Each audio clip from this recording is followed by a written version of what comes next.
So I thought you guys would be interested in this. This is CR10 version 3, which I removed the piece of crap direct drive and installed a Creality extruder. You'll see the cable in the back that connects to the extruder stepper motor right there. Can you see it? That's it right there. You can see it's the right length, which is odd because usually the stepper motor is on the direct drive right here, right? But it turns out that the CR10 version 3 is literally a CR10 version 2 with a direct drive installed, and they just connect an extension cable.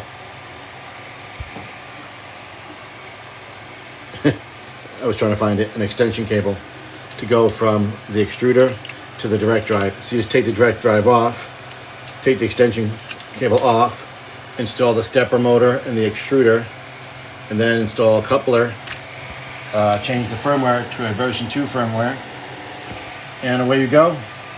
No more struggling with everything to make that Titan direct drive print well. This is my first test print.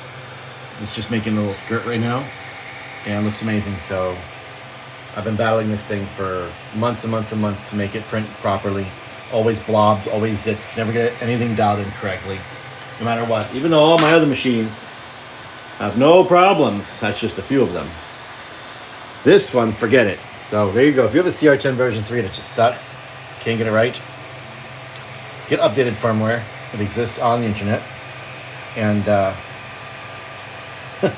change it to version 2 with a metal extruder and a Capricorn Bowden tube. Cat bed is not necessarily a requirement, but it can help aid the process. So very cool, fun times. When it's running on an Orange Pi with Octoprint. And yeah.